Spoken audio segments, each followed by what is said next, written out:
Good afternoon दोस्तों। तो जैसे कि आप सब जानते हैं कि हम हर दिन हिंदी साहित्य के 100 प्रश्न उत्तर की चर्चा करते हैं, जो आदिकाल, भक्तिकाल, रीतिकाल, आधुनिक काल, विभिन्न प्रकार के गद्य विधाएं, पद्य और जो विभिन्न प्रकार के विद्वान थे उन्होंने जिस प्रकार से हिंदी साहित्य का काल विभाजन और नामकरण किया है, इसकी भी चर्चा हमने की है। इसके अलावा हमने हिंदी ग्रामर के बहुत सारे टॉपिक डिस्कस किए हैं, जैसे पर्यायवाची शब्द, अनेकार्थक शब्द, विलोम शब्द। तो अगर आपने अभी तक मेरे पहले के क्लासेस नहीं देखे हैं तो आप जाके देख सकते हैं। अब तक हमने जो है 20,000 से भी अधिक प्रश्न उत्तर की चर्चा की है, तो आप जाके देख सकते हैं। तो चलिए शुरू करते हैं। पहला सवाल तो यहाँ पे पूछा गया है, इनमें से कौन सी रचना अयोध्या सिंह उपाध्याय हरिओध की नहीं मानी जाती। तो इनमें से कौन सी रचना अयोध्या सिंह उपाध्याय हरिओध की नहीं मानी जाती। तो इसका सही उत्तर होगा आपका ऑप्शन नंबर ए, विचित्र विवाह। तो आपका ए ऑप्शन यहाँ पे सही है। विचित्र विवाह जो है ये अयोध्या सिंह उपाध्याय हरिओध ने नहीं लिखा है, तो आपका ए ऑप्शन यहाँ पे सही है। बाकी वैदही वनवास, चोखे चौपदे और चुभते चौपदे, इसके लेखक हैं अयोध्या सिंह उपाध्याय हरिओध। तो आपका ए ऑप्शन यहाँ पे सही है। तो इसके वास्तविक लेखक कौन हैं विचित्र विवाह के।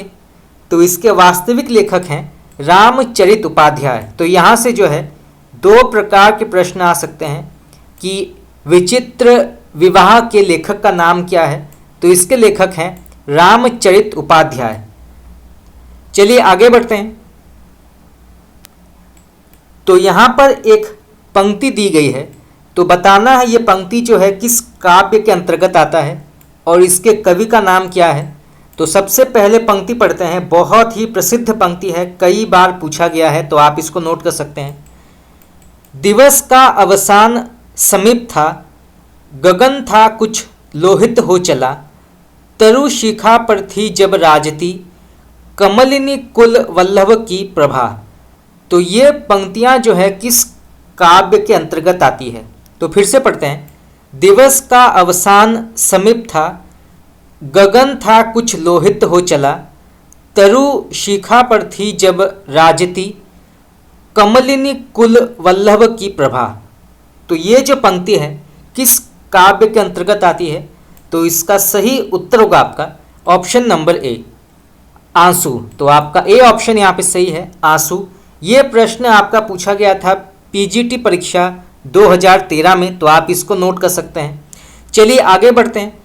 द्विवेदी युग की कविता किस प्रकार की मानी जाती है। तो द्विवेदी युग की कविता जो है ये किस प्रकार की मानी जाती है। तो इसका सही उत्तर होगा आपका ऑप्शन नंबर ए, उपदेशात्मक और इतिवृत्तात्मकता। तो आपका ए ऑप्शन यहाँ पे सही है। तो द्विवेदी युग की जो कविता जो है उसमें उपदेशात्मकता और इतिवृत्तात्मकता पाई जाती है। तो आपका ए ऑप्शन यहाँ पे सही है, आप इसको नोट कर सकते हैं। ये प्रश्न पूछा गया था पीजीटी परीक्षा 2011 में, तो आप इसको नोट कर सकते हैं। चलिए आगे बढ़ते हैं। इतिवृत्तात्मकता किस काव्य युग की प्रमुख विशेषता मानी जाती है। तो इतिवृत्तात्मकता जो है ये किस काव्य युग की प्रमुख विशेषता मानी जाती है। तो इसका सही उत्तर होगा आपका ऑप्शन नंबर बी, द्विवेदी युग। तो आपका बी ऑप्शन यहाँ पे सही है। ये जो है द्विवेदी युग के अंतर्गत आती है और ये प्रश्न पूछा गया था पीजीटी परीक्षा 2009 में। चलिए आगे बढ़ते हैं। द्विवेदी योगिन साहित्य में किस प्रवृत्ति की प्रमुखता नहीं है। तो द्विवेदी योगिन साहित्य में किस प्रवृत्ति की प्रमुखता नहीं पाई जाती।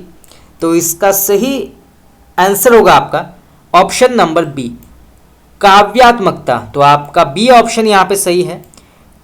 काव्यात्मकता जो है ये द्विवेदी योगिन के अंतर्गत नहीं आता है, तो आपका बी ऑप्शन यहाँ पे सही है।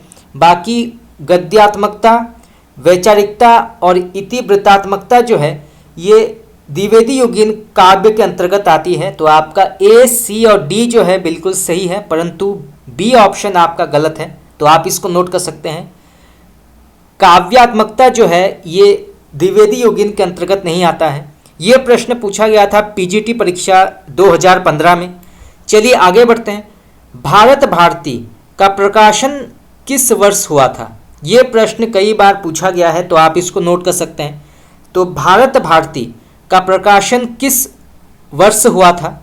तो इसका सही आंसर होगा आपका ऑप्शन नंबर ए, 1912। तो आपका ए ऑप्शन यहाँ पे सही है। भारत भारती का प्रकाशन वर्ष है 1912। ये प्रश्न पूछा गया था टीजीटी परीक्षा 2013 में। चलिए आगे बढ़ते हैं। तो यहाँ पे प्रश्न पूछा गया है, भारत भारती में किस भावना की रूपरेखा प्रस्तुत की गई है? तो भारत भारती में किस भावना की रूपरेखा प्रस्तुत की गई है? तो इसका सही उत्तर होगा आपका ऑप्शन नंबर बी, राष्ट्रीय भावना। तो आपका बी ऑप्शन यहाँ पे सही है। राष्ट्रीय भावना जो है ये भारत भारती की रूपरेखा मानी जाती है। तो आपका ए ऑप्शन यहाँ पे सही है, बी ऑप्शन यहाँ पे सही है। तो आप इसको नोट कर सकते हैं। चलिए आगे बढ़ते हैं। राजपूती आन की कथा कहाँ मिलती है? तो राजपूती आन की कथा कहाँ मिलती है? तो इसका सही उत्तर होगा आपका ऑप्शन नंबर बी, रंग में भंग। तो आपका बी ऑप्शन यहाँ पे सही है। रंग में भंग में राजपूती आन की कथा मिलती है। तो आप इसको नोट कर सकते हैं। ये प्रश्न पूछा गया था पीजीटी परीक्षा 2015 में। चलिए आगे बढ़ते हैं।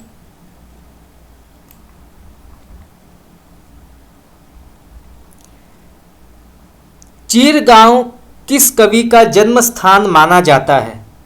तो चीरगांव किस कवि का जन्म स्थान माना जाता है? तो इसका सही उत्तर होगा आपका option number B, Maithili Sharan Gupt. तो आपका बी ऑप्शन यहाँ पे सही है। गुप्त जी का जन्म स्थान माना जाता है चीरगांव। तो आपका बी ऑप्शन यहाँ पे सही होगा। ये प्रश्न पूछा गया था पीजीटी परीक्षा 2010 में। चलिए आगे बढ़ते हैं। किसान के रचनाकार का नाम क्या है? तो किसान के रचनाकार का नाम क्या है? ये प्रश्न पूछा गया था टीजीटी परीक्षा 2002 में। तो इसका सही आंसर होगा आपका ऑप्शन नंबर ए, मैथिली शरण गुप्त। तो आपका ए ऑप्शन यहाँ पे सही है। आप इसको नोट कर सकते हैं। ये प्रश्न भी कई बार पूछा गया है। रंग में भंग नामक काव्य कृति के लेखक का नाम क्या है? तो रंग में भंग नामक काव्य कृति के लेखक का नाम क्या है? तो इसका सही आंसर होगा आपका ऑप्शन नंबर सी, मैथिली शरण गुप्त। तो आपका सी ऑप्शन यहाँ पे सही है। ये प्रश्न पूछा गया था टीजीटी परीक्षा 2009 में। चलिए आगे बढ़ते हैं। इनमें से एक मैथिली शरण गुप्त की काव्य रचना नहीं मानी जाती। तो इनमें से एक मैथिली शरण गुप्त की काव्य रचना नहीं मानी जाती, तो उसका नाम क्या है? तो इसका सही उत्तर होगा आपका ऑप्शन नंबर डी, कृषक क्रंदन। तो आपका डी ऑप्शन यहाँ पे सही है। कृषक क्रंदन जो है ये गुप्त जी की काव्य रचना नहीं मानी जाती। तो आपका डी ऑप्शन यहाँ पे सही है। बाकी सिद्धराज, जय भारत और हिडिंबा इसके लेखक हैं गुप्त जी, परंतु आपका डी ऑप्शन यहाँ पे गलत है। ये प्रश्न पूछा गया था आपका आश्रम पद्धति परीक्षा 2009 में। चलिए आगे बढ़ते हैं।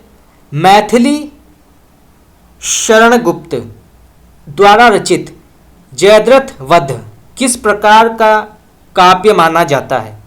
तो गुप्त जी द्वारा रचित जयद्रथ वध किस प्रकार का काव्य माना जाता है? तो इसका सही उत्तर होगा आपका ऑप्शन नंबर सी, खंड काव्य। तो आपका सी ऑप्शन यहाँ पे सही है। ये जो है खंड काव्य के अंतर्गत आता है और ये प्रकाशित हुई थी 1910 में। तो यहाँ से जो है दो प्रकार के प्रश्न आ सकते हैं कि जयद्रथ वध जो है ये किस प्रकार का काव्य है? तो ये जो है एक खंड काव्य है और ये प्रकाशित हुई थी 1910 में। ये प्रश्न पूछा गया था पीजीटी परीक्षा 2010 में। चलिए आगे बढ़ते हैं। साकेत महाकाव्य का सर्वाधिक मार्मिक सर्ग कौन सा माना जाता है? तो साकेत महाकाव्य का सर्वाधिक मार्मिक सर्ग कौन सा माना जाता है? ये प्रश्न भी कई बार पूछा गया है, तो आप इसको नोट कर सकते हैं। तो इसका सही आंसर होगा आपका ऑप्शन नंबर डी, नवम। तो आपका डी ऑप्शन यहाँ पे सही है। नवम सर्ग जो है ये साकेत महाकाव्य की सर्वाधिक मार्मिक सर्ग माना जाता है। तो आपका डी ऑप्शन यहाँ पे सही होगा।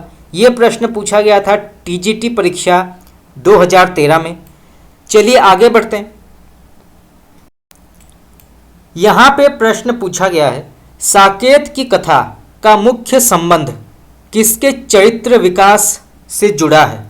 तो साकेत की कथा का मुख्य संबंध किसके चरित्र विकास से जुड़ा है?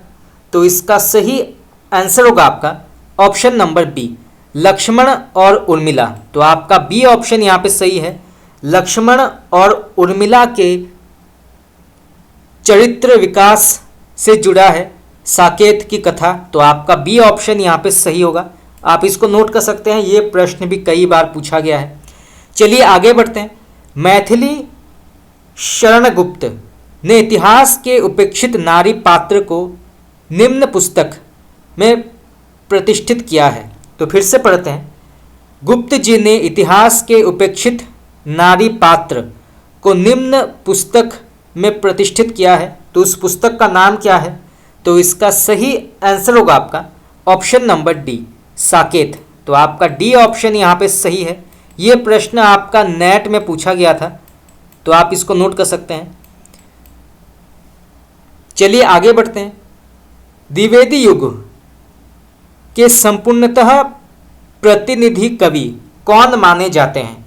तो द्विवेदी युग के संपूर्णतः प्रतिनिधि कवि कौन माने जाते हैं, उनका नाम क्या है? तो इसका सही आंसर होगा आपका ऑप्शन नंबर सी, मैथिली शरणगुप्त। तो आपका सी ऑप्शन यहाँ पे सही है। आप इसको नोट कर सकते हैं। ये प्रश्न आपका पूछा गया था टीजीटी परीक्षा में। चलिए आगे बढ़ते हैं। यहाँ पे प्रश्न पूछा गया है छायावाद शब्द का पहला प्रयोग किस आलोचक ने किया था? तो छायावाद का पहला प्रयोग किस आलोचक ने किया था, उनका नाम क्या है? तो इसका सही उत्तर होगा आपका ऑप्शन नंबर ए, मुकुटधर पांडेय। तो आपका ए ऑप्शन यहाँ पे सही है। मुकुटधर पांडेय ने सबसे पहले छायावाद का प्रयोग किया था। तो आपका ए ऑप्शन यहाँ पे सही है। आप इसको नोट कर सकते हैं। चलिए आगे बढ़ते हैं। छायावाद शब्द प्रयोग सबसे पहले किसने किया था? सबसे पहले ये प्रश्न पूछा गया था टीजीटी परीक्षा 2005 में, और फिर से ये प्रश्न पूछा गया है पीजीटी परीक्षा 2015 में। तो आप इसको नोट कर सकते हैं। तो छायावाद शब्द का प्रयोग सबसे पहले किसने किया था, उनका नाम क्या है? तो इसका सही आंसर होगा आपका option number B, Mukutdhar Pandey. तो आपका बी ऑप्शन यहाँ पे सही है, मुकुटधर पांडेय ने किया था। छायावादी युग का प्रवर्तक किसे माना जाता है?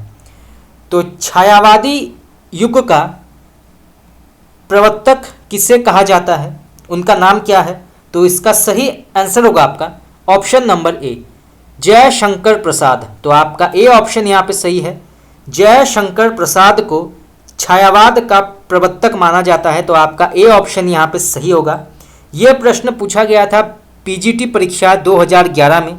तो आप इसको नोट कर सकते हैं, ये प्रश्न आ सकता है। चलिए आगे बढ़ते हैं।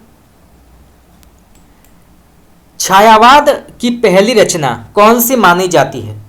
तो छायावाद की पहली रचना कौन सी मानी जाती है, उसका नाम क्या है? तो इसका सही आंसर होगा आपका ऑप्शन नंबर डी, झरना। तो आपका डी ऑप्शन यहाँ पे सही है। झरना जो है ये छायावाद की सबसे पहली रचना मानी जाती है। तो आपका डी ऑप्शन यहाँ पे सही है। ये प्रश्न पूछा गया था टीजीटी परीक्षा 2010 में। चलिए आगे बढ़ते हैं। आधुनिक काल की किस काव्य धारा में रहस्यवाद की भावना पाई जाती है? ये प्रश्न भी कई बार पूछा गया है, तो आप इसको नोट कर सकते हैं। तो आधुनिक काल की किस काव्य धारा में रहस्यवाद की भावना पाई जाती है, उसका नाम क्या है? तो इसका सही आंसर होगा आपका ऑप्शन नंबर बी, छायावाद। तो आपका बी ऑप्शन यहाँ पे सही है। तो आधुनिक काल की छायावाद काव्य धारा में रहस्यवाद की भावना पाई जाती है। चलिए आगे बढ़ते हैं।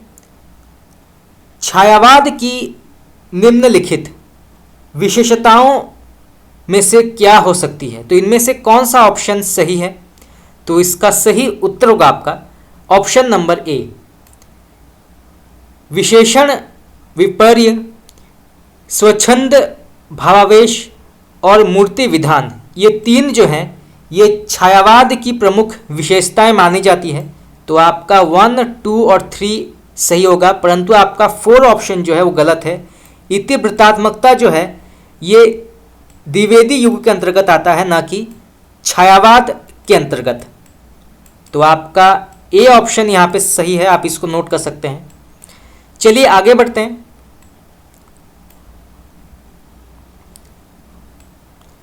यहाँ पे प्रश्न पूछा गया है, चित्रात्मक भाषा एवं लाक्षणिक पदावली किस युग की कविता की विशेषता मानी जाती है?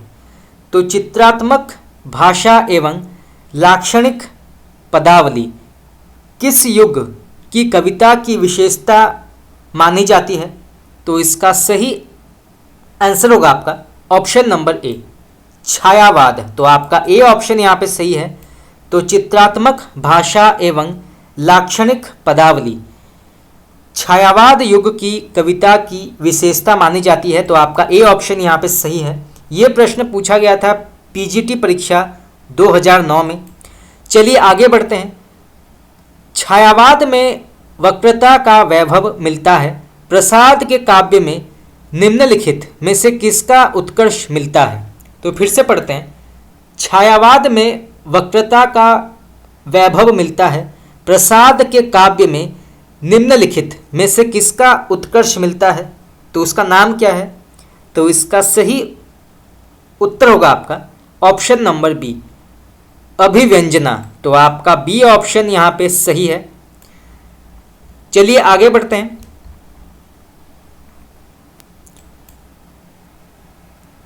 आधुनिक काल के तीसरे उत्थान की प्रमुख साहित्यिक प्रवृत्ति क्या मानी जाती है? तो आधुनिक काल के तीसरे उत्थान की प्रमुख साहित्यिक प्रवृत्ति क्या मानी जाती है? तो इसका सही आंसर होगा आपका ऑप्शन नंबर डी, छायावाद। तो आपका डी ऑप्शन यहाँ पे सही है। ये प्रश्न पूछा गया था पीजीटी परीक्षा 2015 में, तो आप इसको नोट कर सकते हैं। चलिए आगे बढ़ते हैं। जयशंकर प्रसाद की कामायनी की भाषा क्या मानी जाती है? तो जयशंकर प्रसाद की कामायनी जो है उसकी भाषा क्या मानी गई है? तो इसका सही आंसर होगा आपका ऑप्शन नंबर डी, खड़ी बोली। तो आपका डी ऑप्शन यहाँ पे उचित है। कामायनी की भाषा जो है वो खड़ी बोली मानी गई है। तो आपका डी ऑप्शन यहाँ पे सही होगा। ये प्रश्न पूछा गया था टीजीटी परीक्षा 2009 में और नेट में भी कई बार पूछा गया है, तो आप इसको नोट कर सकते हैं। चलिए आगे बढ़ते हैं। कामायनी की चलिए आगे बढ़ते हैं। कामायनी को छायावाद का उपनिषद किसने कहा है? तो कामायनी को छायावाद का उपनिषद किस विद्वान ने कहा है या किस साहित्यकार ने कहा है? उनका नाम क्या है? तो इसका सही आंसर होगा आपका ऑप्शन नंबर डी, शांति प्रिय द्विवेदी। तो आपका डी ऑप्शन यहाँ पे सही है। शांति प्रिय द्विवेदी ने कामायनी को छायावाद का उपनिषद कहा है। तो आपका डी ऑप्शन यहाँ पे सही है। ये प्रश्न पूछा गया था टीजीटी परीक्षा 2005 में, तो आप इसको नोट कर सकते हैं। चलिए आगे बढ़ते हैं। यहाँ पे प्रश्न पूछा गया है, कामायनी में श्रद्धा किसकी प्रतीक मानी जाती है? तो कामायनी में श्रद्धा किसकी प्रतीक मानी जाती है? तो इसका सही आंसर होगा आपका ऑप्शन नंबर सी हृदय। तो आपका सी ऑप्शन यहाँ पे सही है। कामायनी में श्रद्धा जो है वो हृदय का प्रतीक मानी जाती है, तो आप इसको नोट कर सकते हैं। चलिए आगे बढ़ते हैं। कामायनी की श्रद्धा किसका प्रतीक है? वही प्रश्न फिर से पूछा गया है। सबसे पहले पूछा गया था टीजीटी परीक्षा 2013 में, और वही प्रश्न जो है पूछा गया था पीजीटी परीक्षा 2015 में, तो आप इसको नोट कर सकते हैं। तो कामायनी की श्रद्धा जो है ये हृदय का प्रतीक मानी जाती है, तो आपका सी ऑप्शन यहाँ पे सही है, आप इसको नोट कर सकते हैं। चलिए आगे बढ़ते हैं।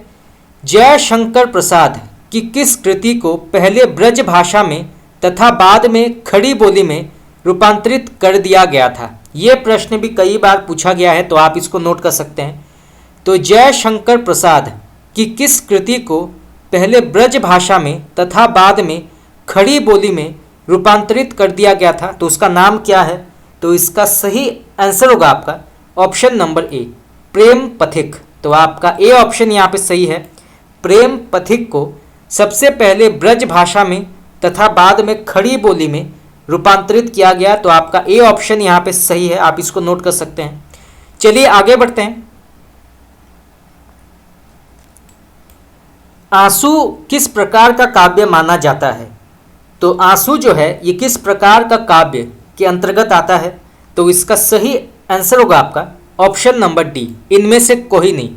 तो आपका डी ऑप्शन यहाँ पे सही है, इनमें से कोई भी ऑप्शन जो है वो सही नहीं है। तो यहाँ पे जो कहा गया है कि ये जो है मुक्त काव्य संकलन के अंतर्गत आता है, ये गलत है। अतुकांत काव्य के अंतर्गत आता है, ये भी गलत है। और प्रबंध काव्य के अंतर्गत आता है, ये भी गलत है। तो आंसू जो है ये विरह काव्य के अंतर्गत आता है, तो आप इसको नोट कर सकते हैं। ये जो है विरह काव्य के अंतर्गत आता है आंसू, तो आपका डी ऑप्शन यहाँ पे सही है, इनमें से कोई नहीं। चलिए आगे बढ़ते हैं। जय शंकर प्रसाद की कृतियाँ जो है किस विकल्प में सही बताई गई है? तो जय शंकर प्रसाद की कृतियाँ किस विकल्प में सही बताई गई है? तो इसका सही आंसर होगा आपका ऑप्शन नंबर बी, झरना, लहर, ध्रुव स्वामिनी और स्कंदगुप्त। ये जो है जयशंकर प्रसाद की अत्यंत ही प्रसिद्ध कृतियां हैं, तो आपका बी ऑप्शन यहाँ पे सही होगा, आप इसको नोट कर सकते हैं। ये प्रश्न पूछा गया था केबीएस परीक्षा 2014 में। चलिए आगे बढ़ते हैं। निम्नलिखित में से किस कृति के लेखक जयशंकर प्रसाद की नहीं है? तो निम्नलिखित में से किस कृति के लेखक जयशंकर प्रसाद नहीं माने जाते? तो इसका सही आंसर होगा आपका ऑप्शन नंबर सी, चारु चंद्रलेख। तो आपका सी ऑप्शन यहाँ पे सही है। चारु चंद्रलेख के वास्तविक लेखक हैं आचार्य हजारी प्रसाद द्विवेदी, तो आपका सी ऑप्शन यहाँ पे गलत है। तो चारु चंद्रलेख के वास्तविक लेखक हैं आचार्य हजारी प्रसाद द्विवेदी। बाकी कानन कुसुम, ध्रुव स्वामिनी और तितली, इसके लेखक हैं जयशंकर प्रसाद। और ये प्रश्न आपका पूछा गया था टीजीटी परीक्षा 2001 में, तो आप इसको नोट कर सकते हैं। चलिए आगे बढ़ते हैं। इनमें से कौन सी कृति जयशंकर प्रसाद की नहीं मानी जाती? तो इनमें से कौन सी कृति जयशंकर प्रसाद की नहीं मानी जाती? तो इसका सही आंसर होगा आपका ऑप्शन नंबर बी, दीपशिखा। तो आपका बी ऑप्शन यहाँ पे उचित है। दीपशिखा जो है ये महादेवी वर्मा की रचना मानी जाती है, ना कि जयशंकर प्रसाद की, तो आपका बी ऑप्शन यहाँ पे सही होगा। बाकी कानन कुसुम, झरना और कामायनी, ये जो है ये प्रसाद जी की अत्यंत ही प्रसिद्ध कृति मानी जाती है, तो आपका बी ऑप्शन यहाँ पे सही है। ये प्रश्न पूछा गया था पीजीटी परीक्षा 2009 में, तो आप इसको नोट कर सकते हैं। चलिए आगे बढ़ते हैं। निम्न में से कौन सी रचना महादेवी वर्मा की नहीं मानी जाती? तो इनमें से कौन सी रचना महादेवी वर्मा की नहीं मानी जाती? तो इसका सही आंसर होगा आपका ऑप्शन नंबर सी, आंगन के पार द्वार। तो आपका सी ऑप्शन यहाँ पे उचित है। आंगन के पार द्वार के वास्तविक लेखक हैं अज्ञ। तो अज्ञ इसके वास्तविक लेखक हैं। बाकी यामा, दीपशिखा और नीरजा जो है यह महादेवी वर्मा की अत्यंत ही प्रसिद्ध कृतियां हैं। तो आपका सी ऑप्शन यहाँ पे सही है, आप इसको नोट कर सकते हैं। चलिए आगे बढ़ते हैं। यहाँ पे प्रश्न पूछा गया है, निहार की रचना किसकी मानी जाती है। तो निहार की रचना जो है ये किसकी मानी जाती है। तो इसका सही आंसर होगा आपका ऑप्शन नंबर ए, महादेवी वर्मा। तो आपका ए ऑप्शन यहाँ पे सही है, महादेवी वर्मा की ये रचना मानी जाती है निहार। और ये प्रश्न पूछा गया था टीजीटी परीक्षा 2011 में, तो आप इसको नोट कर सकते हैं। चलिए आगे बढ़ते हैं। महादेवी वर्मा का प्रथम काव्य संकलन क्या माना जाता है। तो महादेवी वर्मा की प्रथम काव्य संकलन क्या माना गया है। तो इसका सही उत्तर होगा आपका ऑप्शन नंबर सी, निहार। तो आपका सी ऑप्शन यहाँ पे सही है। निहार जो है ये महादेवी वर्मा की प्रथम काव्य संकलन माना गया है। ये प्रश्न पूछा गया था टीजीटी परीक्षा में, तो आप इसको नोट कर सकते हैं। चलिए आगे बढ़ते हैं। यहाँ पे प्रश्न पूछा गया है, सप्तपन्ना किसकी कृति मानी जाती है। तो सप्तपन्ना जो है ये किसकी कृति मानी जाती है, इसके लेखक का नाम क्या है। तो इसका सही उत्तर होगा आपका option number C, Mahadevi Verma. तो आपका सी ऑप्शन यहाँ पे सही है, महादेवी वर्मा की ये कृति मानी जाती है सप्तपन्ना। तो आपका सी ऑप्शन यहाँ पे सही है। चलिए आगे बढ़ते हैं। कौन सा कवि छायावादी नहीं माना जाता। तो इनमें से कौन सा कवि जो है वो छायावादी कवि नहीं माना जाता, उसका नाम क्या है। तो इसका सही आंसर होगा आपका option number D, Malik Mohammad Jayasi. ये जो हैं ये छायावादी के अंतर्गत नहीं आते हैं, ये जो है भक्तिकाल के अंतर्गत आते हैं। तो आपका डी ऑप्शन यहाँ पे गलत है। बाकी निराला, सुमित्रा नंदन पंत और प्रसाद ये जो हैं ये छायावाद के अत्यंत ही प्रसिद्ध कवि हैं। तो आपका ए, बी और सी जो है बिल्कुल सही है, परंतु आपका डी ऑप्शन यहाँ पे गलत है। ये प्रश्न पूछा गया था टीजीटी परीक्षा 2011 में। चलिए आगे बढ़ते हैं। छायावादी के प्रमुख कवियों में किसमें गीतों की मधुर वेदना की मर्माभिव्यक्ति अधिक मिलती है। तो छायावाद के प्रमुख कवियों में किसमें गीतों की मधुर वेदना की मर्माभिव्यक्ति अधिक मिलती है।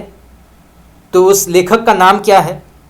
तो इसका सही उत्तर होगा आपका option number C, Mahadevi Verma. तो आपका सी ऑप्शन यहाँ पे सही है, महादेवी वर्मा की गीतों में मधुर वेदना की मर्माभिव्यक्ति जो है अधिक मिलती है। तो आपका सी ऑप्शन यहाँ पे सही है। इसीलिए इनको जो है आधुनिक काल का मीरा भी कहा जाता है। कई बार ये प्रश्न पूछा गया है कि आधुनिक काल की मीरा कौन है। तो वो है महादेवी वर्मा। तो आपका सी ऑप्शन यहाँ पे सही है। ये प्रश्न पूछा गया था टीजीटी परीक्षा 2011 में। चलिए आगे बढ़ते हैं। यहाँ पे प्रश्न पूछा गया है, केवल सूक्ष्मगत सौंदर्य सत्ता का राग कहकर छायावाद का किसने विरोध किया था। तो केवल सूक्ष्मगत सौंदर्य सत्ता का राग कहकर छायावाद का किसने विरोध किया था, उनका नाम क्या है। तो इसका सही आंसर होगा आपका option number B, Mahadevi Verma. तो आपका बी ऑप्शन यहाँ पे सही है। महादेवी वर्मा ने केवल सूक्ष्मगत सौंदर्य सत्ता का राग कहकर छायावाद का विरोध किया था। तो आपका बी ऑप्शन यहाँ पे सही होगा, आप इसको नोट कर सकते हैं। चलिए आगे बढ़ते हैं। मैं नीर भरी दुख की बदली, ये कथन किसका माना गया है। बहुत ही प्रसिद्ध कथन है, कई बार पूछा गया है, तो आप इसको नोट कर सकते हैं। तो मैं नीर भरी दुख की बदली, ये कथन किसका माना गया है। तो इसका सही आंसर होगा आपका ऑप्शन नंबर ए, महादेवी वर्मा। तो आपका ए ऑप्शन यहाँ पे सही है। महादेवी वर्मा की ये कथन मानी गई है, मैं नीर भरी दुख की बदली। ये प्रश्न पूछा गया था पीजीटी परीक्षा 2011 में, तो आप इसको नोट कर सकते हैं। चलिए आगे बढ़ते हैं। हिंदी काव्य की आधुनिक मीरा किसे कहा जाता है? ये प्रश्न कई बार पूछा गया है, नेट में कई बार पूछा गया है, टीजीटी, पीजीटी, केवीएस, एनवीएस में भी कई बार पूछा गया है, तो आप इसको नोट कर सकते हैं। तो हिंदी काव्य की आधुनिक मीरा ये किसे कहा गया है, उनका नाम क्या है? तो इसका सही आंसर होगा आपका ऑप्शन नंबर ए, महादेवी वर्मा। तो आपका ए ऑप्शन यहाँ पे सही है, आप इसको नोट कर सकते हैं। चलिए आगे बढ़ते हैं। यहाँ पे प्रश्न पूछा गया है, तेरा वैभव देखूं या जीवन का क्रंदन देखूं, ये पंक्ति किसकी मानी जाती है? तो तेरा वैभव देखूं या जीवन का क्रंदन देखूं, ये पंक्ति जो है किसकी मानी जाती है? इसके लेखक का नाम क्या है? तो इसका सही उत्तर होगा आपका option number C, Mahadevi Verma. तो आपका सी ऑप्शन यहाँ पे सही है। ये प्रश्न पूछा गया था पीजीटी परीक्षा 2015 में, तो आप इसको नोट कर सकते हैं। चलिए आगे बढ़ते हैं। निराला की कविता राम की शक्ति पूजा पर किस रचना का सर्वाधिक प्रभाव मिलता है? तो निराला की कविता राम की शक्ति पूजा पर किस रचना का सर्वाधिक प्रभाव मिलता है? तो उसका नाम क्या है? तो इसका सही आंसर होगा आपका option number D, Krittivas Ramayan. तो आपका डी ऑप्शन यहाँ पे सही है। तो निराला की कविता राम की शक्ति पूजा पर कृतिवास रामायण का सर्वाधिक प्रभाव मिलता है, तो आपका डी ऑप्शन यहाँ पे सही है, आप इसको नोट कर सकते हैं। चलिए आगे बढ़ते हैं।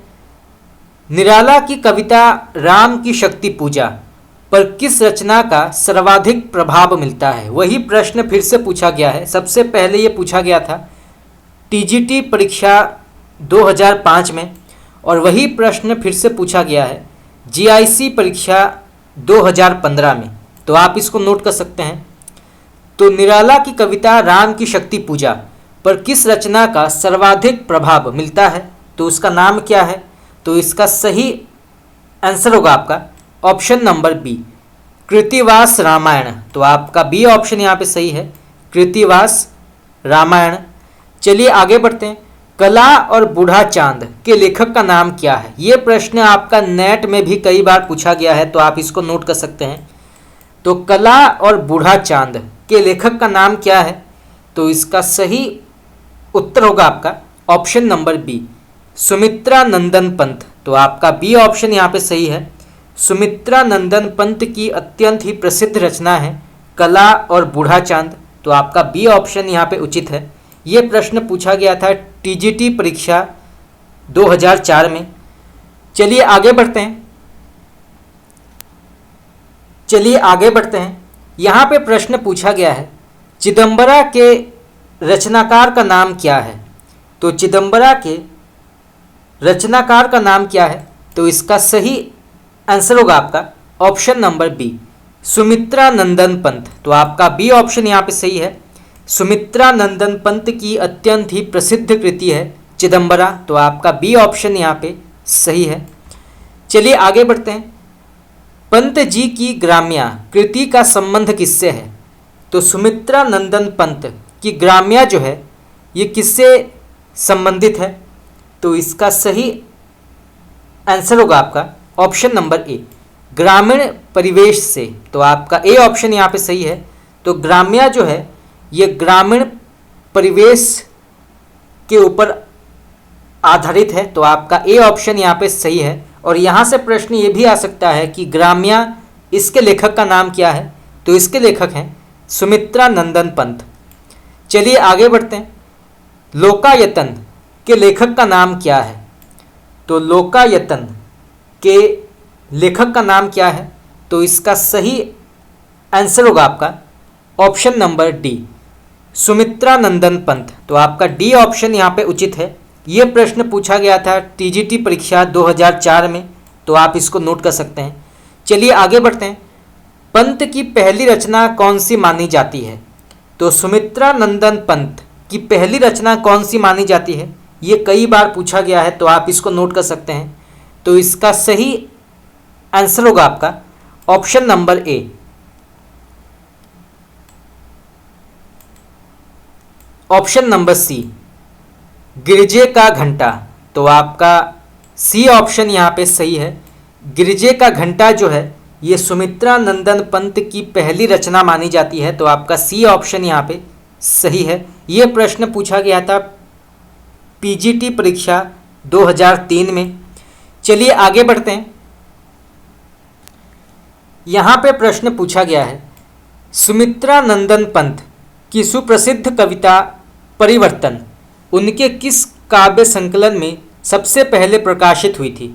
तो सुमित्रा नंदन पंत की सुप्रसिद्ध कविता परिवर्तन उनके किस काव्य संकलन में सबसे पहले प्रकाशित हुई थी? तो उसका नाम क्या है? तो इसका सही उत्तर होगा आपका ऑप्शन नंबर सी, पल्लव। तो आपका सी ऑप्शन यहाँ पे सही है, आप इसको नोट कर सकते हैं। और ये प्रश्न पूछा गया था जीआईसी परीक्षा 2012 में। चलिए आगे बढ़ते हैं। अरविंद दर्शन सिर्फ चलिए आगे बढ़ते हैं। अरविंद दर्शन से प्रभावित हिंदी के कवि कौन माने जाते हैं? तो अरविंद दर्शन से प्रभावित हिंदी के कवि कौन माने जाते हैं, उनका नाम क्या है? तो इसका सही आंसर होगा आपका ऑप्शन नंबर सी, सुमित्रा नंदन पंत। तो आपका सी ऑप्शन यहाँ पे सही है। ये जो है अरविंद दर्शन से जाने जाते हैं। चलिए आगे बढ़ते हैं। इनमें से कौन सा कवि अपने रचनाकाल के अंतिम दौर में प्रगतिवाद के भौतिक दर्शन के साथ साथ अरविंद दर्शन से प्रभावित था? तो फिर से पढ़ते हैं, बहुत ही प्रसिद्ध प्रश्न है, कई बार पूछा गया है, तो आप इसको नोट कर सकते हैं। तो इनमें से कौन सा कवि अपने रचनाकाल के अंतिम दौर में प्रगतिवाद के भौतिक दर्शन के साथ साथ अरविंद दर्शन से प्रभावित था? तो उनका नाम क्या है? तो इसका सही उत्तर होगा आपका ऑप्शन नंबर बी, सुमित्रा नंदन पंत। तो आपका बी ऑप्शन यहाँ पे सही है। तो सुमित्रा नंदन पंत जो थे ये अपने रचनाकाल के अंतिम दौर में प्रगतिवाद के भौतिक दर्शन के साथ साथ अरविंद दर्शन से भी प्रभावित हुए थे। तो आपका बी ऑप्शन यहाँ पे सही है। ये प्रश्न पूछा गया था जीआईसी परीक्षा 2017 में। चलिए आगे बढ़ते हैं। अपने काव्य जीवन के उत्तर में अरविंद दर्शन से प्रभावित कवि का नाम क्या है? तो अपने काव्य जीवन में उत्तर में अरविंद दर्शन से प्रभावित कवि का नाम क्या है? तो इसका सही आंसर होगा आपका ऑप्शन नंबर बी, सुमित्रा नंदन पंत। तो आपका बी ऑप्शन यहाँ पे करेक्ट है। यह प्रश्न पूछा गया था पीजीटी परीक्षा 2009 में, तो आप इसको नोट कर सकते हैं। चलिए आगे बढ़ते हैं। कौन अरविंद दर्शन से बहुत ही प्रभावित थे? तो कौन अरविंद दर्शन से बहुत अधिक प्रभावित थे? तो इसका सही आंसर होगा आपका ऑप्शन नंबर ए, सुमित्रा नंदन पंत। तो आपका सी ऑप्शन यहाँ पे सही है। ये प्रश्न सबसे पहले पूछा गया था पीजीटी परीक्षा 2009 में, फिर पूछा गया पीजीटी परीक्षा 2015 में, और फिर पूछा गया जीआईसी परीक्षा 2017 में। तो एक ही तरह के प्रश्न जो है विभिन्न प्रकार के प्रतियोगी परीक्षाओं में पूछा गया है, तो आप इसको नोट कर सकते हैं। चलिए आगे बढ़ते हैं। यहां पे प्रश्न पूछा गया है, निम्नलिखित में से कौन सा कथन असत्य है? तो इनमें से कौन सा कथन जो है वो असत्य माना गया है? तो इसका सही आंसर होगा आपका ऑप्शन नंबर डी, सुमित्रा नंदन पंत भारतेंदु युग के कवि माने जाते हैं। ये बिल्कुल गलत है। तो आपका डी ऑप्शन यहाँ पे गलत होगा। बाकी पंत को प्रकृति का सुकुमार कवि कहा जाता है, ये बिल्कुल सही है। पल्लव पंत की रचना है, ये भी सही है। लोकायतन महाकाव्य की श्रेणी में आता है, ये भी सही है, परंतु आपका डी ऑप्शन यहाँ पे गलत है। ये जो हैं सुमित्रानंदन पंत, ये छायावाद के अंतर्गत आते हैं, ना कि भारतेंदु युग के अंतर्गत। तो आपका डी ऑप्शन यहाँ पे गलत है, आप इसको नोट कर सकते हैं। ये जो है सुमित्रानंदन पंत, ये छायावाद के अंतर्गत आते हैं। बाकी आपका ए, बी और सी जो है बिल्कुल सही है। चलिए आगे बढ़ते हैं। किस छायावादी कवि को प्रकृति का सुकुमार कवि कहा जाता है? ये प्रश्न भी कई बार पूछा गया है, तो आप इसको नोट कर सकते हैं। तो किस कवि को प्रकृति का सुकुमार कवि कहा गया है, उनका नाम क्या है? तो इसका सही आंसर होगा आपका ऑप्शन नंबर ए, सुमित्रानंदन पंत। तो आपका ए ऑप्शन यहाँ पे करेक्ट है। चलिए आगे बढ़ते हैं। निम्नलिखित में से कौन सी रचना महाकाव्य के अंतर्गत नहीं आती है? तो इनमें से कौन सी रचना जो है वो महाकाव्य के अंतर्गत नहीं आती है? तो इसका सही उत्तर होगा आपका ऑप्शन नंबर डी, पल्लव। तो पल्लव जो है ये महाकाव्य के अंतर्गत नहीं आती है, तो आपका डी ऑप्शन यहाँ पे सही है। बाकी कामायनी, प्रिय प्रवास और साकेत जो हैं ये महाकाव्य के अंतर्गत आते हैं, परंतु पल्लव जो है ये महाकाव्य नहीं है, ये जो है एक आरंभिक काव्य ग्रंथ माना गया है। आरंभिक काव्य ग्रंथ माना गया है पल्लव। तो आपका डी ऑप्शन यहाँ पे सही है। ये प्रश्न पूछा गया था टीजीटी परीक्षा 2005 में। चलिए आगे बढ़ते हैं। हिंदी साहित्य में महाप्राण किस कवि के लिए कहा जाता है? तो हिंदी साहित्य में महाप्राण किस कवि के लिए कहा जाता है, या किस कवि का उपनाम है महाप्राण? ये भी कई बार पूछा गया है, तो आप इसको नोट कर सकते हैं। तो इसका सही आंसर होगा आपका ऑप्शन नंबर बी, निराला। तो आपका बी ऑप्शन यहाँ पे सही है। सूर्यकांत त्रिपाठी निराला के लिए महाप्राण नाम दिया गया है, तो आपका बी ऑप्शन यहाँ पे सही है, आप इसको नोट कर सकते हैं। चलिए आगे बढ़ते हैं। यहाँ पे प्रश्न पूछा गया है पंचवटी प्रसंग काव्य के लेखक का नाम क्या है? तो पंचवटी प्रसंग काव्य के लेखक का नाम क्या है? तो इसका सही उत्तर होगा आपका option number B, Suryakant Tripathi Nirala. तो आपका बी ऑप्शन यहाँ पे सही है, आप इसको नोट कर सकते हैं। चलिए आगे बढ़ते हैं। अनामिका काव्य किनके द्वारा रचित है? तो अनामिका काव्य किनके द्वारा रचित है, इसके लेखक का नाम क्या है? तो इसका सही उत्तर होगा आपका option number B, Suryakant Tripathi Nirala. तो आपका बी ऑप्शन यहाँ पे सही है। अनामिका काव्य के लेखक हैं निराला। और यहाँ से प्रश्न ये भी आ सकता है कि अनामिका जो है ये किस प्रकार के साहित्यिक कृति के अंतर्गत आता है? तो ये जो है काव्य के अंतर्गत आता है। चलिए आगे बढ़ते हैं। परिमल किस कवि की रचना मानी जाती है? तो परिमल के लेखक का नाम क्या है?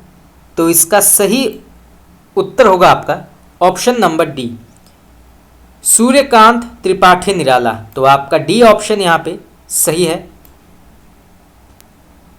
तो आप इसको नोट कर सकते हैं। ये प्रश्न भी कई बार पूछा गया है। ये प्रश्न पूछा गया था टीजीटी परीक्षा 2009 में। चलिए आगे बढ़ते हैं। गीतिका के रचनाकार का नाम क्या है? तो गीतिका के रचनाकार का नाम क्या है?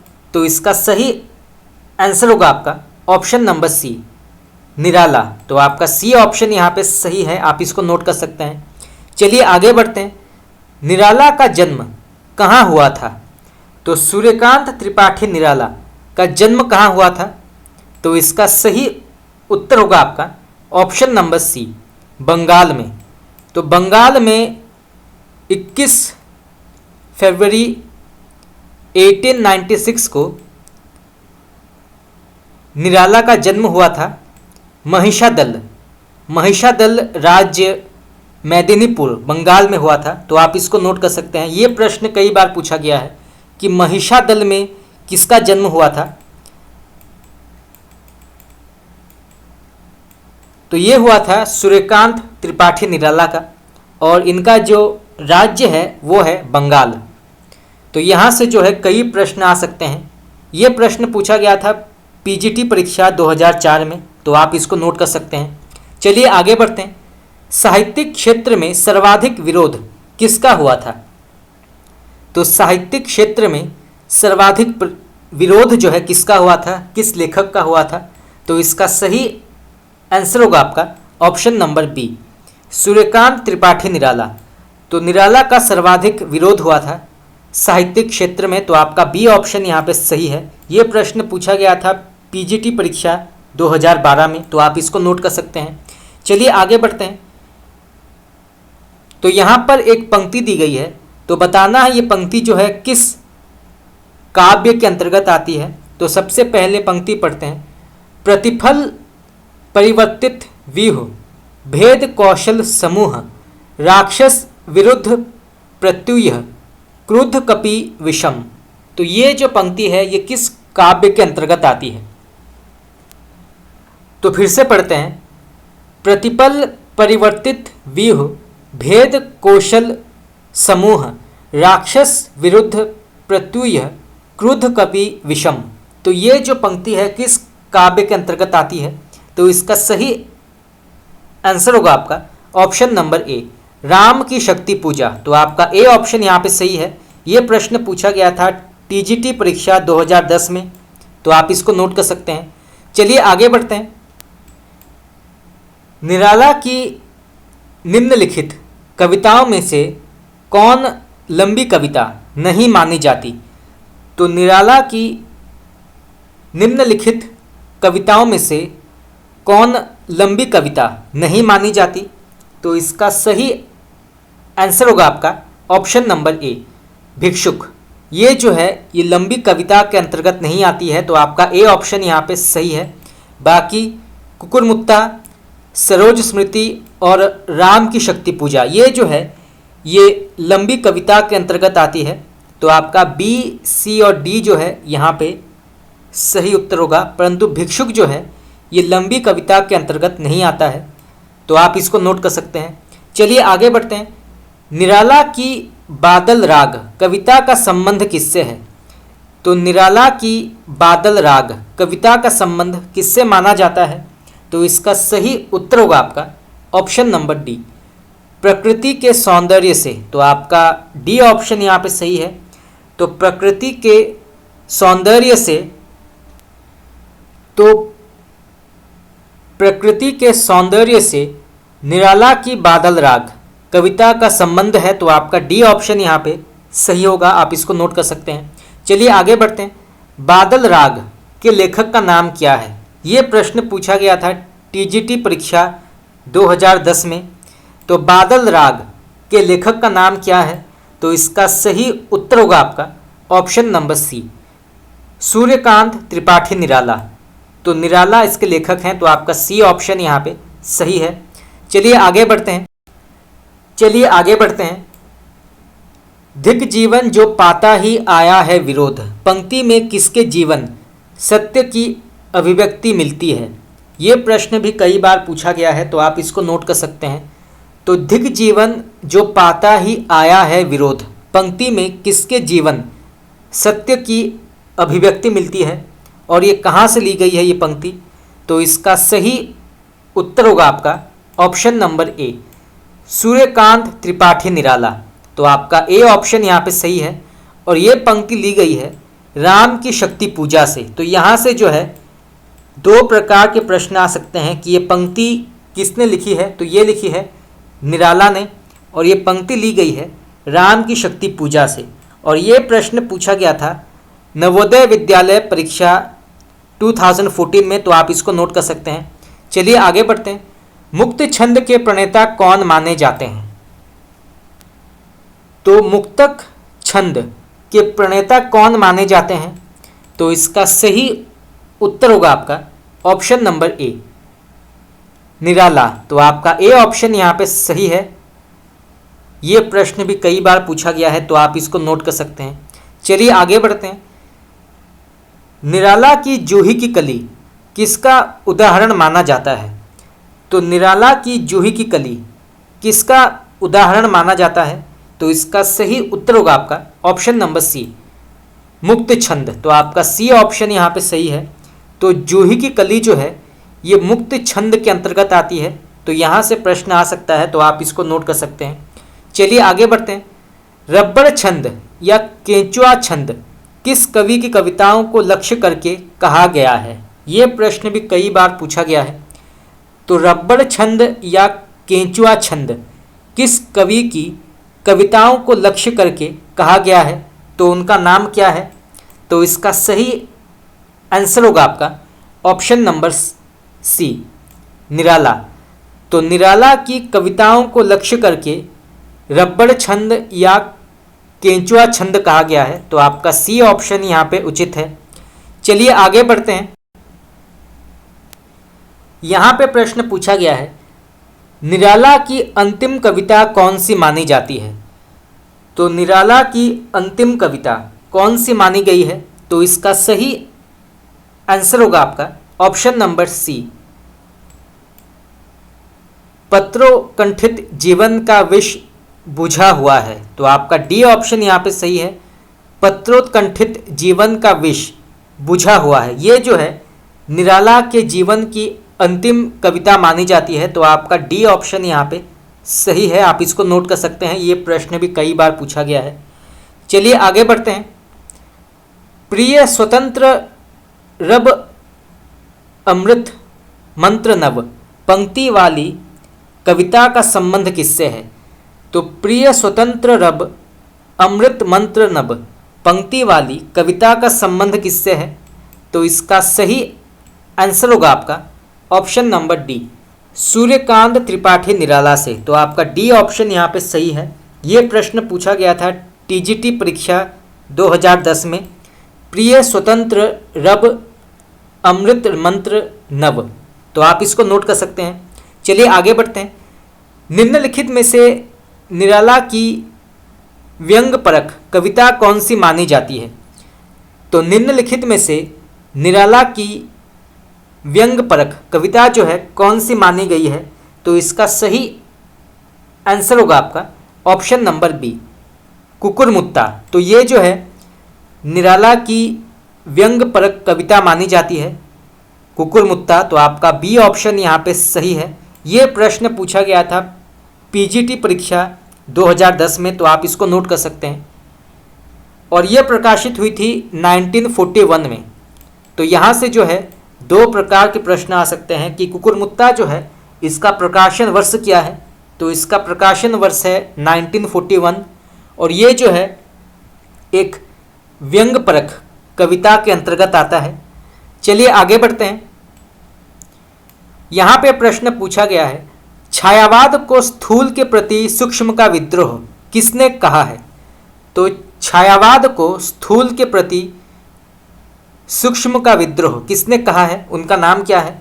तो इसका सही आंसर होगा आपका option number D, doctor Nagendra. तो आपका डी ऑप्शन यहाँ पे करेक्ट है, डॉक्टर नगेंद्र। और ये प्रश्न पूछा गया था टीजीटी परीक्षा 2013 में। चलिए आगे बढ़ते हैं। छायावाद स्थूल के प्रति सूक्ष्म का विद्रोह है, ये कथन किसका है? सबसे पहले ये प्रश्न पूछा गया था पीजीटी परीक्षा 2009 में, और फिर से यही प्रश्न पूछा गया था टीजीटी परीक्षा 2013 में। तो आप इसको नोट कर सकते हैं। तो स्थूल के प्रति सूक्ष्म का विद्रोह ये किसने कहा है? छायावाद को।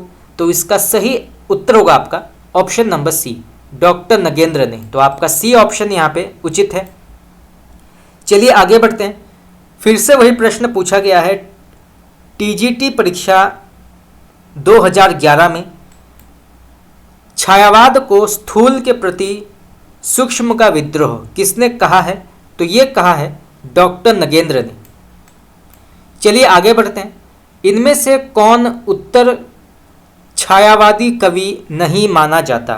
तो इनमें से कौन उत्तर छायावादी कवि नहीं माना जाता, उनका नाम क्या है? तो इसका सही आंसर होगा आपका option number B, doctor Ram Kumar Verma. तो आपका बी ऑप्शन यहाँ पे उचित है। ये प्रश्न पूछा गया था पीजीटी परीक्षा 2015 में, तो आप इसको नोट कर सकते हैं। चलिए आगे बढ़ते हैं। हिंदी साहित्य में मार्क्सवादी चेतना की अभिव्यक्ति जिस काव्य धारा में देखने को मिलती है उस धारा को क्या कहते हैं? तो फिर से पढ़ते हैं। हिंदी साहित्य में मार्क्सवादी चेतना की अभिव्यक्ति जिस काव्य धारा में देखने को मिलती है उस धारा को क्या कहा जाता है? तो इसका सही आंसर होगा आपका ऑप्शन नंबर ए, प्रगतिवाद। तो आपका ए ऑप्शन यहाँ पे सही है। ये प्रश्न पूछा गया था टीजीटी परीक्षा 2001 में, तो आप इसको नोट कर सकते हैं। चलिए आगे बढ़ते हैं। प्रगतिवाद काव्य सृष्टि किस प्रकार की मानी जाती है? तो प्रगतिवाद की काव्य जो है इसकी सृष्टि किस प्रकार से मानी जाती है? तो इसका सही आंसर होगा आपका ऑप्शन नंबर बी, वर्ग चेतना प्रधान। तो आपका बी ऑप्शन यहाँ पे उचित है। वर्ग चेतना प्रधान जो है ये प्रगतिवादी काव्य की सृष्टि मानी जाती है। तो आपका बी ऑप्शन यहाँ पे सही है। ये प्रश्न पूछा गया था टीजीटी परीक्षा 2011 में, तो आप इसको नोट कर सकते हैं। द्वंद्वात्मक भौतिक विकासवाद किस काव्य धारा का आधार माना जाता है? तो द्वंद्वात्मक भौतिक विकासवाद किस काव्य धारा का आधार माना जाता है? तो इसका सही आंसर होगा आपका ऑप्शन नंबर बी, प्रगतिवाद। तो आपका बी ऑप्शन यहाँ पे सही है। द्वंद्वात्मक भौतिक विकासवाद जो है ये प्रगतिवाद के अंतर्गत आती है। तो आपका बी ऑप्शन यहाँ पे सही होगा। ये प्रश्न पूछा गया था पीजीटी परीक्षा 2009 में, तो आप इसको नोट कर सकते हैं। चलिए आगे बढ़ते हैं। फिर से वही प्रश्न पूछा गया है, प्रगतिवाद का आधार क्या है? तो प्रगतिवाद का आधार क्या है? तो इसका सही आंसर होगा आपका ऑप्शन नंबर डी, द्वंद्वात्मक भौतिकवाद। तो आपका डी ऑप्शन यहाँ पे सही है। ये प्रश्न पूछा गया था पीजीटी परीक्षा 2015 में। चलिए आगे बढ़ते हैं। प्रगतिशील लेखक संघ किस स्तर की संस्था मानी जाती है? तो प्रगतिशील लेखक संघ किस स्तर की संस्था मानी जाती है? तो इसका सही उत्तर होगा आपका ऑप्शन नंबर बी, अंतर्राष्ट्रीय। तो आपका बी ऑप्शन यहाँ पे सही है। तो प्रगतिशील लेखक संघ जो है ये अंतर्राष्ट्रीय स्तर की संस्था मानी जाती है। तो आपका बी ऑप्शन यहाँ पे सही है। आप इसको नोट कर सकते हैं। यही प्रश्न जो है पूछा गया था पीजीटी परीक्षा 2015 में। चलिए आगे बढ़ते हैं। प्रगतिशील लेखक संघ के प्रथम अधिवेशन की अध्यक्षता किसने की थी? तो प्रगतिशील लेखक संघ के प्रथम अधिवेशन की अध्यक्षता किसने की थी, उनका नाम क्या है? ये प्रश्न भी कई बार पूछा गया है, तो आप इसको नोट कर सकते हैं। तो इसका सही उत्तर होगा आपका ऑप्शन नंबर ए, मुंशी प्रेमचंद। तो आपका ए ऑप्शन यहाँ पे सही है। मुंशी प्रेमचंद ने प्रगतिशील लेखक संघ के प्रथम अधिवेशन की अध्यक्षता की है। तो आपका ए ऑप्शन यहाँ पे सही है। चलिए आगे बढ़ते हैं। लखनऊ में आयोजित प्रगतिशील लेखक संघ के प्रथम अधिवेशन की अध्यक्षता किसने की है? वही प्रश्न फिर से पूछा गया है। सबसे पहले ये पूछा गया था टीजीटी परीक्षा 2005 में, और फिर से वही प्रश्न पूछा गया है पीजीटी परीक्षा 2004 में।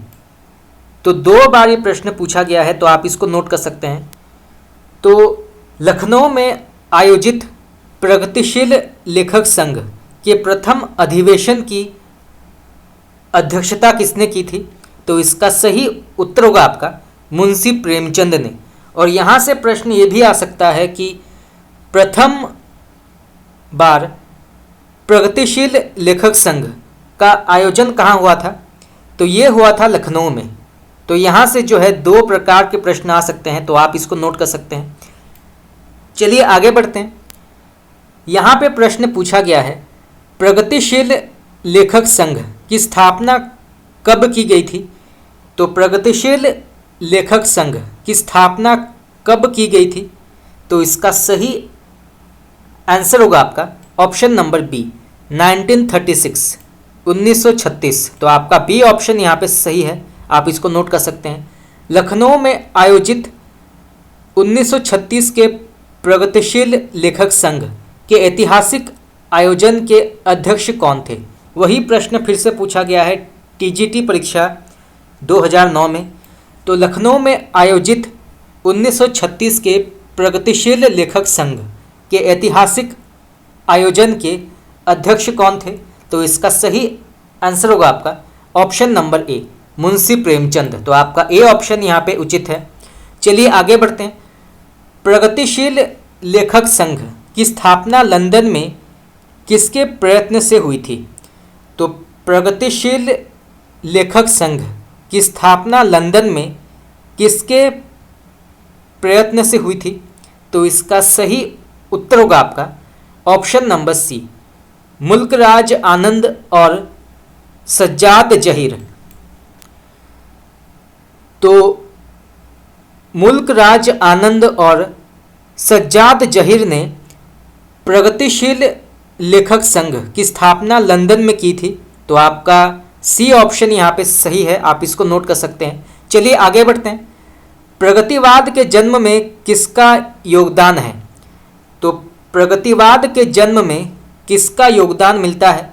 तो इसका सही उत्तर होगा आपका ऑप्शन नंबर डी, सभी ऑप्शन यहाँ पे सही है। तो आपका डी ऑप्शन यहाँ पे सही होगा। सबसे पहले आता है छायावादी, रोमानियत एवं पलायनवादी प्रवृत्ति, फिर प्रगतिशील लेखक संघ की स्थापना और मार्क्सवादी प्रभाव। ये तीनों जो हैं ये प्रगतिवाद के जन्म का विशेष योगदान देते हैं। तो आपका डी ऑप्शन यहाँ पे सही होगा। ये प्रश्न पूछा गया था पीजीटी परीक्षा 2004 में, तो आप इसको नोट कर सकते हैं। चलिए आगे बढ़ते हैं। प्रगतिवाद के अंतर्गत कौन सा विचार अमान्य है? तो प्रगतिवाद के अंतर्गत कौन सा विचार अमान्य है? तो इसका सही उत्तर होगा आपका ऑप्शन नंबर बी, रूपवाद। तो आपका बी ऑप्शन यहाँ पे सही है।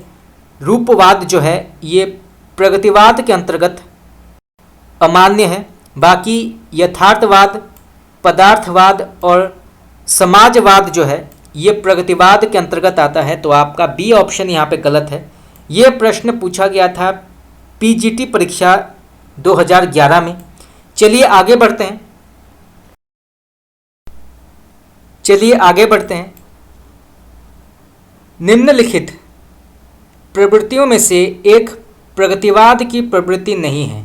तो इनमें से जो प्रवृत्तियां हैं इनमें से एक प्रवृत्ति जो है वो प्रगतिवाद के अंतर्गत नहीं आती है। तो वो कौन सा माना गया है? तो इसका सही उत्तर होगा आपका ऑप्शन नंबर ए, धर्म, ईश्वर तथा व्यक्तिवाद में आस्था। ये जो है ये प्रगतिवाद के अंतर्गत नहीं आता है। तो आपका ए ऑप्शन यहाँ पे सही है।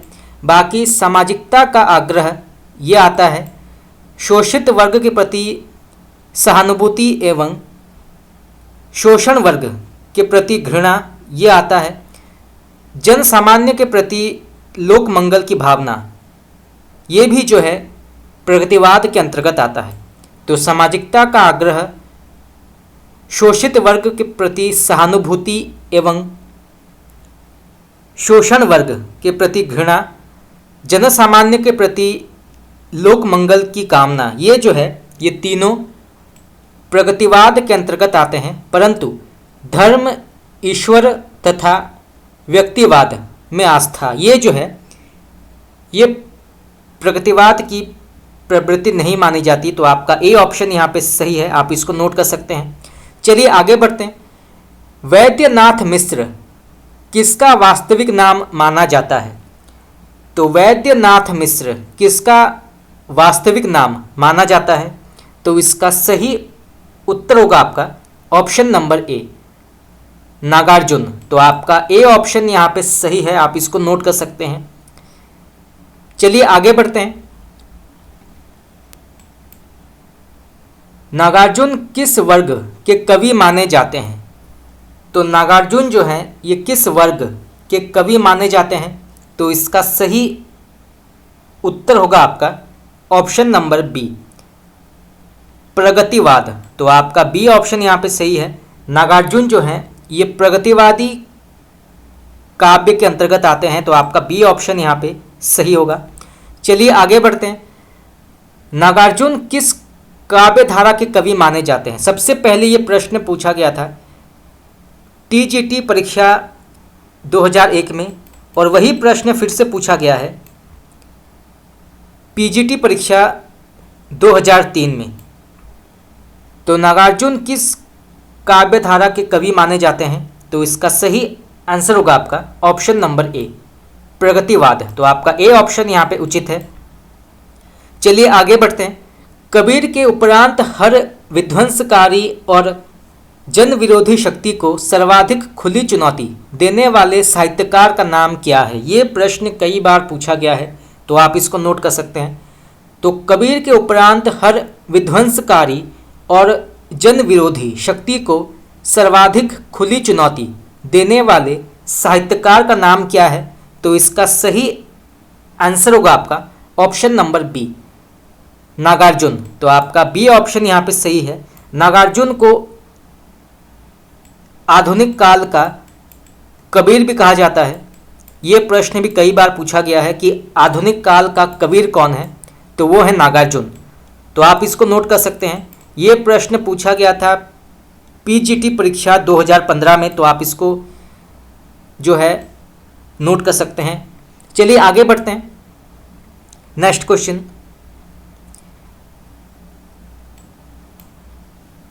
प्रगतिवाद के संदर्भ में इनमें से एक कथन सही नहीं है, तो वो कौन सा है? तो प्रगतिवाद के संदर्भ में इनमें से एक कथन सही नहीं है, तो वो कौन सा कथन है? तो इसका सही आंसर होगा आपका ऑप्शन नंबर ए, प्रगतिवाद जनजीवन के साथ प्रकृति और कल्पना लोक में सौंदर्य खोजता है। ये बिल्कुल गलत है। प्रगतिवाद का प्रकृति और कल्पना से कोई संबंध नहीं है, तो आपका ए ऑप्शन यहाँ पे गलत है। बाकी प्रगतिवाद ने पहली बार साहित्यिक चेतना को यथार्थवाद की ओर अग्रसर होने की प्रेरणा दी, ये बिल्कुल सही है। प्रगतिवाद की मूल प्रेरणा मार्क्सवाद से विकसित हुई है, ये भी सही है। और प्रगतिवाद सामाजिक यथार्थ की अभिव्यक्ति को ही रचना का उद्देश्य मानता है, ये भी बिल्कुल सही है। तो आपका बी, सी और डी जो है बिल्कुल सही है, परंतु प्रगतिवाद जनजीवन के साथ प्रकृति और कल्पना लोक में सौंदर्य खोजता है, ये बिल्कुल गलत है। तो आपका ए ऑप्शन यहाँ पे गलत होगा। बाकी आपका बी, सी और डी जो है सही है। ये प्रश्न पूछा गया था जीआईसी परीक्षा 2015 में, तो आप इसको नोट कर सकते हैं। तो दोस्तों इसी के साथ हमारा आज का क्लास यहाँ पे समाप्त हुआ। आज हमने कुछ और महत्वपूर्ण हिंदी साहित्य के प्रश्न उत्तर डिस्कस किए। आज हमने जो है प्रगतिवाद, छायावाद के प्रश्न उत्तर डिस्कस किए। आगे और भी बहुत सारे प्रश्न उत्तर डिस्कस करना बाकी है। इसके अलावा हम हिंदी ग्रामर के भी क्लास करते हैं, तो अगर आप चाहते हैं कि मैं आपको हिंदी ग्रामर के भी क्लास